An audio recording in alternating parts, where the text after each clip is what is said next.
Uma Brasília fortemente marcada pela violência, um justiceiro implacável impondo sua própria lei. Com estes elementos, Giovanni Emini estreia na literatura. Seu livro, Mão Branca, impacta pela crueldade e pela minúcia ao descrever as cenas mais violentas. E sobre isso a gente conversa daqui a pouco. Na dica de leituras, as crônicas de Flávio Carneiro, autor de Passe de Letras, e de Proença, autor de Remoinhos do Entardecer. Agora a gente conversa com Giovanni Emini.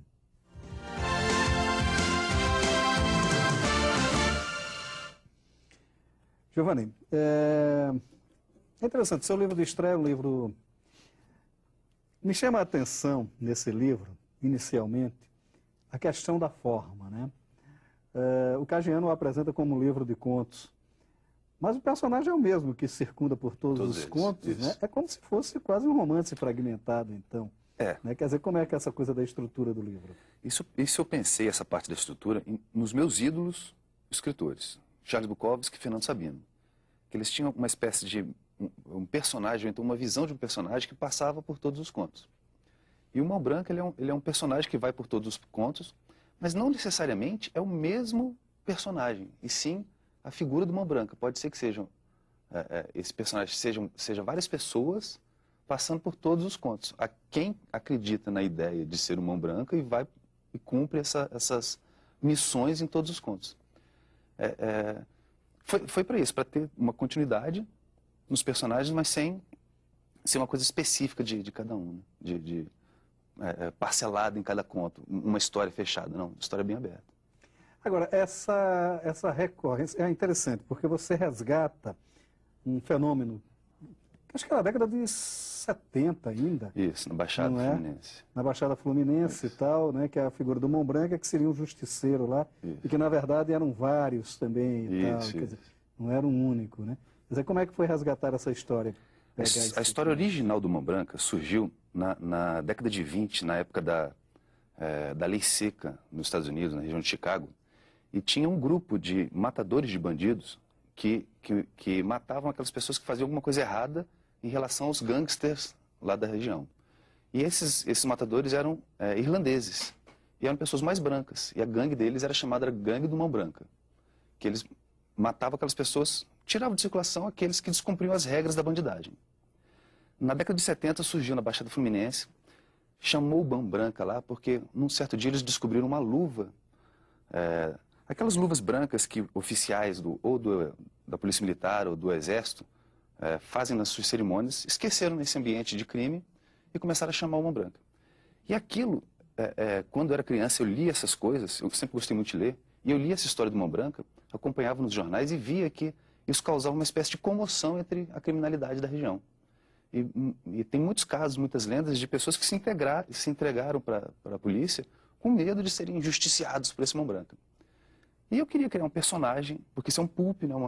Uma coisa bem rápida, o livro é uma coisa bem rápida, para ser divertido, tem mais ação do que análise. E eu queria criar um personagem.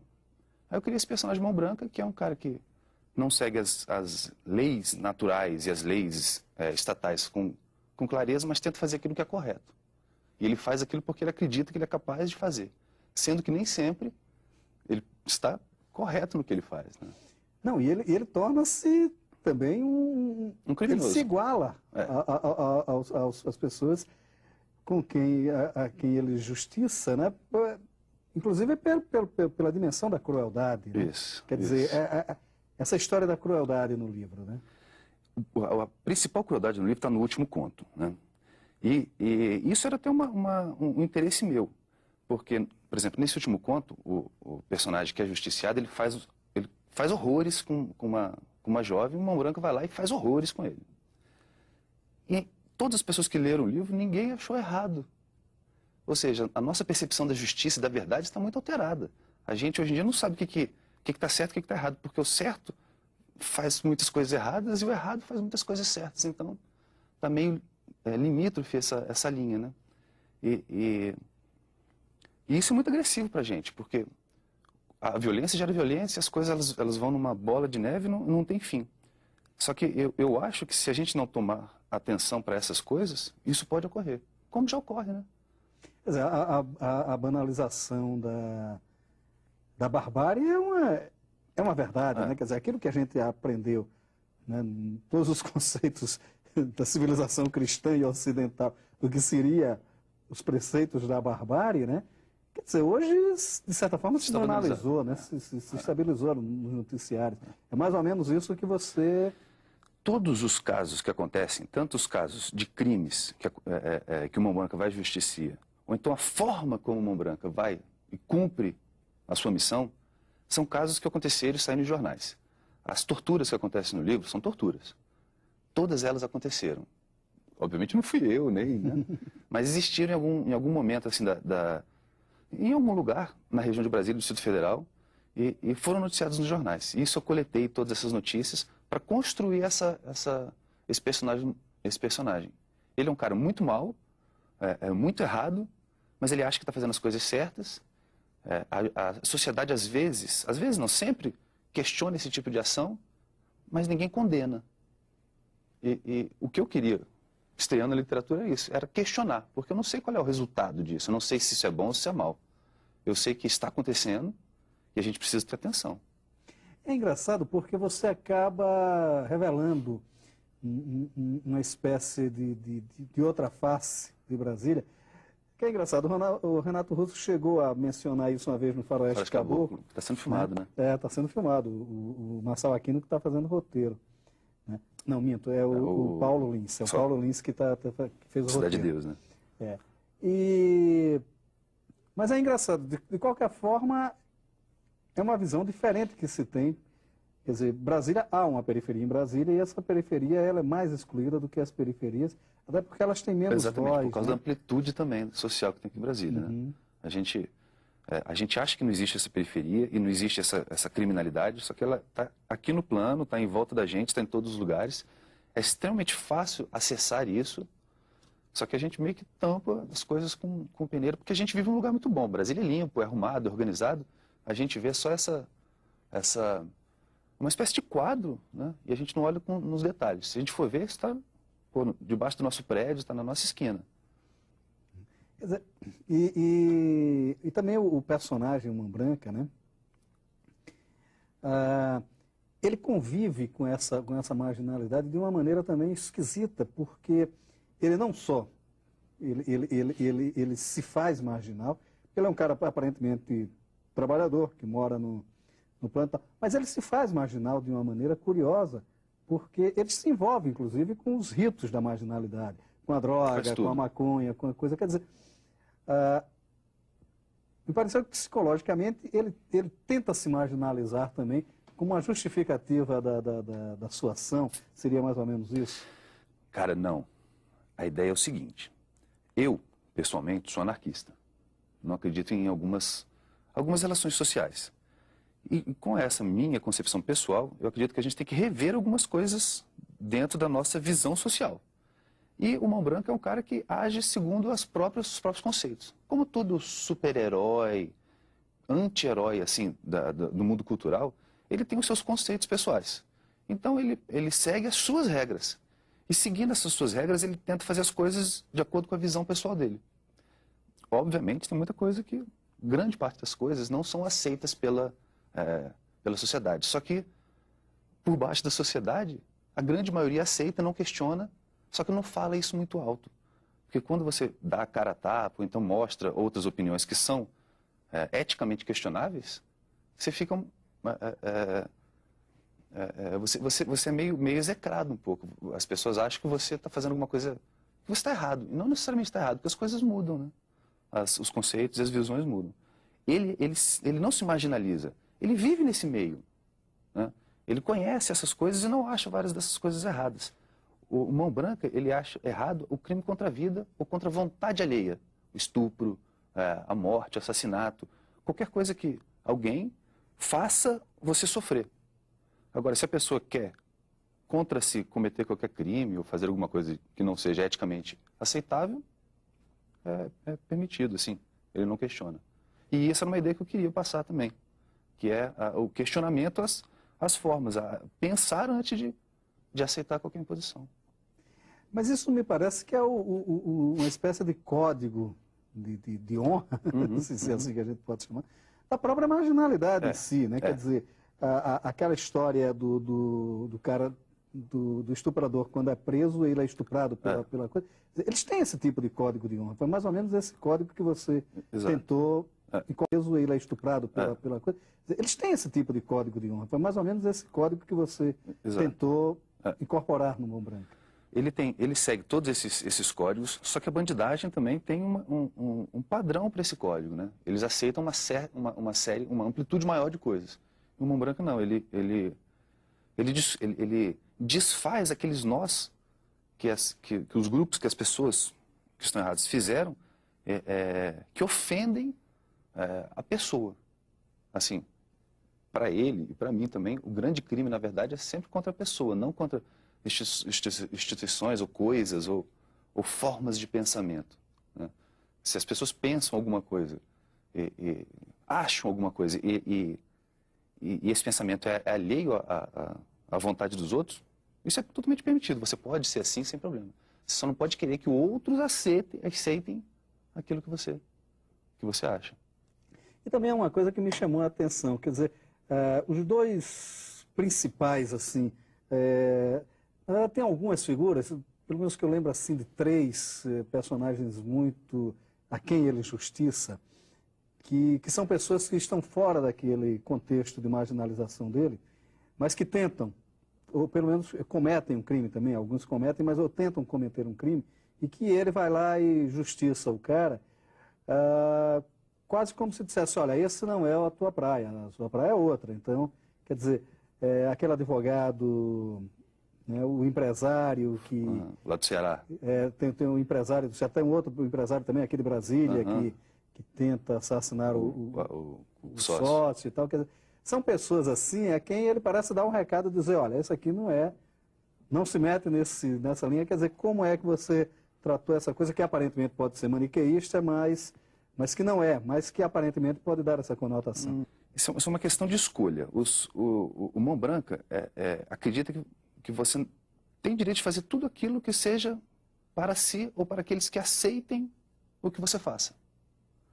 E não aceita qualquer coisa que você imponha aos outros fazerem ou sentir aquilo que você quer. No caso do empresário, o Mão Branca vai lá e mata o cara porque o cara estava querendo se dar bem em cima de uma situação. Ele foi traído pela mulher que estava, talvez, tendo um caso com o sócio dele, mas isso não é motivo para um justiciamento. E ele avisa, olha, eu só vou matar se o cara realmente merecer morrer, se ele tiver descumprido alguma dessas regras sociais maiores, que é contra a vida. E o cara não aceita isso. Ele acha que o Mão Branca vai, com dinheiro, ele consegue comprar o matador e fazer as coisas segundo a sua própria visão má da coisa. E o Mão Branca não, ele acha que ele se acha altruísta, ele acha que ele está resolvendo, equilibrando as coisas que tem na sociedade. O mal aconteceu, ele vai lá e provoca um mal inverso para equilibrar. Sendo que isso, na verdade, só vai aumentar essa quantidade de violência, né? Isso só vai piorar todo esse caos urbano. Ele quer tentar dar uma espécie de aviso para que, pô, galera, segura tua onda aí, que as coisas já estão muito ruins. E não consegue, né? Ele não consegue. E isso que eu acho legal, tipo, incentivar esse tipo de pensamento só. Eu não sei o resultado. Eu quero ajudar a fazer a pergunta. Agora, há uma outra questão curiosa do livro, é porque o livro, quer dizer, não seria a sua visão de mundo, mas o livro tem uma visão muito, muito crua da realidade, né? Ele tem uma visão muito, dizer, olha, é isso, a vida, quase como aquela coisa do Nelson Rodrigues, né? A vida como ela está aqui, a vida é isso, enfim. Né? E é uma visão meio seca, crua e dolorida mesmo, né? Uma visão, o livro tem uma visão cruel, né? Quer dizer, como é que foi trabalhar isso, como é pescar esse universo? Sempre li muito jornal e sempre acompanhei muito jornal. Tenho alguma experiência com essas pessoas nesse mundo e eu quis só simplificar as coisas. Qualquer obra literária, normalmente que trata de um assunto, se você mostra vários outros lados, às vezes a gente não consegue mostrar bem um lado. E esse personagem é um cara que certamente é amargurado, certamente é um cara que por algum motivo, achou que as coisas não estavam bem. E ele via que podia alterar essa situação. Porque ele realmente só consegue ver a coisa num prisma. Ele só vê o que há de bom ou o que há de mal nas ações das pessoas. Mesmo as pessoas que vivem em outros ambientes, em ambientes mais alegres e comportados, podem cair nesse ódio pessoal e tentar fazer alguma coisa que seja errado, muito errado. Crime contra a vida, né? E isso é uma espécie de aviso. Olha, não. As coisas podem ser mais simples, a gente pode ser melhor um com o outro, as relações podem ser mais fáceis. Como é o mecanismo do seu trabalho? É engraçado, porque você escrevia crônicas na internet, né? Uhum. E migra para o livro, né? E o livro de contos, né? Eu não creio, pelo menos eu não lembro ter lido nenhum desses contos na internet, no blog que você faz. Quer dizer, como é que é esse mecanismo de trabalho e como é essa migração da internet para o livro? Né? A linguagem da internet é bem diferente, né? É uma coisa bem mais ágil e tal. Mas acho que todo escritor da internet quer um dia migrar para o livro. Ele quer fazer o seu livrinho, ter o seu livro no bolso, guardar o seu livro na biblioteca, distribuir para os amigos e tal. E o texto da internet, ele me ajudou porque ele me fez ser mais ágil, me fez tentar fazer a coisa mais acelerada, mais divertida e com mais ação. E, na verdade, toda essa migração foi graças ao Ronaldo Caggiano, que faz o prefácio do livro. Porque eu queria fazer um livro, mandei originais para várias editoras que... Sabe como é que funcionam as coisas? Elas são muito difíceis, você precisa ter alguém que te indique e tal. E o Ronaldo Caggiano mostrou que, através do FAQ, existia uma maneira de publicar aqui por Brasília, que incentivava a cultura e tal. E criei todo um projeto e apresentei para o FAQ esse projeto. Curiosamente foi aceito, porque o Mão Branca é um personagem muito questionador, questiona até o Estado, né, na verdade. E foi aceito pelo FAQ e o resultado tem sido muito grande, porque as pessoas que leem querem, como você percebe, você falou, não é uma coisa fácil, não é uma coisa digerível. E eu queria botar no papel para me transformar, na verdade, num escritor, porque até então eu era só escritor de internet, né? Que é muito legal, é uma divulgação muito grande, só que é virtual. Né? Você não sai para a realidade, você não sai nas ruas e fala, poxa, as pessoas podem ter acesso a isso. Né? Porque esse livrinho eu coloquei lá nas bibliotecas do Tebone, estou distribuindo entre todas as bibliotecas do Distrito Federal. Eu quero que as pessoas leiam, né? Só para questionar as coisas, só para ajudar as pessoas a pensarem de outra forma. Não sei se eu consigo isso, mas é a intenção.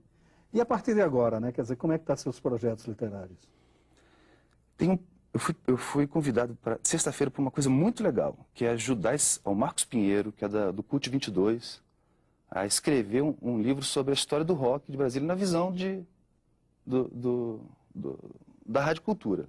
Não sei se esse projeto vai para frente, mas quando você coloca o pé fora do mundo virtual com um livrinho desse, começa a surgir convites e conversas e participações em eventos e tal. Isso tudo você conhece pessoas, faz reuniões, sai por aí e as coisas começam a surgir. Eu tenho um segundo livro do Mão Branca já pronto, que são contos um pouco maiores, um pouco mais analíticos e tal. Tem um conjunto de crônicas também sobre Brasília que já está pronto. Só que todas essas coisas na literatura são curiosamente muito demoradas. Quando eu escrevi as crônicas, assim, quando eu escrevi esse livro, tem 2, 3 anos. A gente muda com esse tempo, a gente aprende um monte de coisa. Aí hoje, por exemplo, eu já não lançaria esse livro exatamente desse jeito, eu já teria algumas modificações. Mas o projeto tem 2 anos. Uhum. E as coisas estão surgindo bastante. Tem um livro do Bar do Escritor, né, que eu vou lançar agora em maio, que é uma antologia de contos e poesias. E a intenção agora é ficar bem aberto assim, às conversas e conhecer os outros escritores, conhecer os outros grupos literários, que isso faz a nossa força. Ver como é que as coisas se dão. Tá ótimo, Giovanni. Obrigado aí pela sua participação. Eu que agradeço, foi um prazer. Estou nervoso, você percebeu, e foi jóia estar aqui. Não, mas é isso mesmo.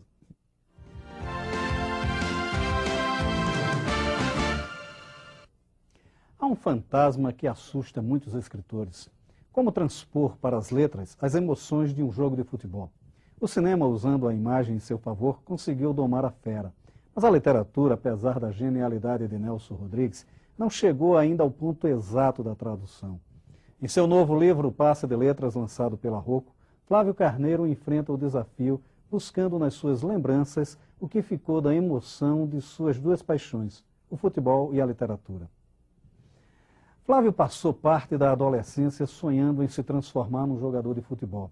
Colecionava emoções assistindo aos gols de Pelé, aos dribles de Garrincha, à graça de Dadá Maravilha. E foi nesse baú que catou a matéria-prima para suas crônicas. Sem a pretensão de contar toda a força emocional de um torcedor, Flávio fala de si próprio e da forma como foi tocado pelas dores e as delícias de torcer e vibrar. Termina assim, chegando muito próximo da tradição perfeita. Seu texto busca na simplicidade e na delicadeza a força que move o torcedor. E assim fecha um livro ao mesmo tempo encantador e emotivo. A crônica, por suas amplas possibilidades, muitas vezes se confunde com o conto. No entanto, esta dualidade não chega a ser prejudicial ao escritor e muito menos à literatura. Estreante e tardio, Proença lançou seu primeiro livro, Remoinhos do Entardecer, pela LGE. Nele reúne 19 textos que, por suas características narrativas, têm muito mais de crônicas que de contos. Inicialmente, nunca é demais lembrar a assertiva de Mário de Andrade. Conto é tudo aquilo que a gente chama de conto. Isso posto, deitamos uma leitura atenta do livro de Proença, e ele aponta para as reminiscências do autor. Aí começa um passeio pelos mitos e crenças populares. É um resgate daquele sentimento que moveu os rapazes de 22, buscar na brasilidade o sentido real da vida.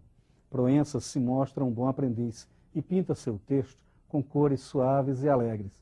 Um texto que diverte por sua inventividade. Crônicas em favor de emoções, Passe de Letras de Flávio Carneiro e Remoinhos do Entardecer de Proença. O Leituras de hoje fica por aqui. E você também pode ficar na companhia de bons autores e bons livros. Até o nosso próximo encontro.